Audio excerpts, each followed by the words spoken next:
Moi, je veux que les négociations aient lieu par branche. Monsieur Macron, lui, il veut que les négociations aient lieu par entreprise. Et dites déjà ce que vous voulez clairement, je dirais ce que je veux. Ne déformez pas. C'est fratricide, parce qu'il est évident que la négociation par entreprise, c'est jeter les entreprises les unes contre les autres. Vous allez créer les conditions d'une concurrence nationale déloyale, alors que déjà elles subissent une concurrence internationale déloyale. Vous savez très bien que dans les branches, il y aura les grosses entreprises qui pourront évidemment moduler ce temps de travail, et que les petites ne pourront pas, et donc elles seront amenées à disparaître. Mais c'est aussi ça un petit peu votre projet, hein. Les gros mangent les petits. Voilà, c'est un peu la loi du plus fort en réalité. Bon, eh bien moi je suis totalement opposé à ça. Je pense que si négociation il y a, elle doit se faire par branche et surtout pas par entreprise. Je note d'ailleurs que Monsieur Macron veut faire une loi El Khomri puissance 10, hein, par ordonnance, vous l'avez dit.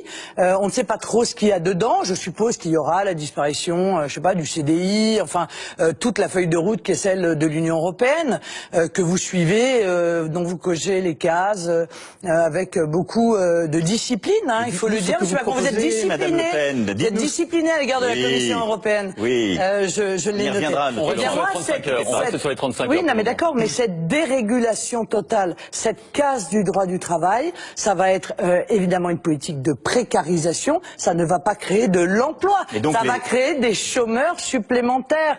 Or, tant qu'on ne changera pas le modèle économique qui a été défendu par le système, Monsieur Macron, qui est derrière vous, avec tous les ministres socialistes là que vous avez reçus, qui vous soutiennent, Monsieur Le Foll, Mme Royal, Mme Taubira, Monsieur Cazeneuve, avec le grand chef. On comprend bien votre réponse sur les 35 heures, hein, c'est très clair. Eh bien, tout cela, ils ont été... Non, on a bien compris, là. Non mais je sais bien que vous essayez de faire...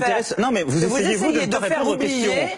Vous essayez de faire oublier que vous avez participé à un gouvernement qui a mis en œuvre la loi El Khomri, qui a été une loi, encore une fois, de précarisation du travail, qui n'a pas créé un emploi, qui a créé un chômage qui est encore plus important depuis que vous êtes parti du gouvernement que quand vous y êtes entré. Mais ça, je vois que vous refusez d'en assumer la responsabilité. Cet hommage implicite que non vous mais demandez. je note que vous refusez encore une fois cette responsabilité. Donc les mesures que vous préconisez aujourd'hui, c'est bon, on les a vues. Si vous nous dites on va faire ça en pire, eh bien moi je dis qu'il faut évidemment radicalement tourner le dos à cette politique-là, et il faut enfin faire une politique de protection, encore une fois, des emplois et de développement des TPE, PME, parce que ce sont elles qui créent l'emploi dans notre pays.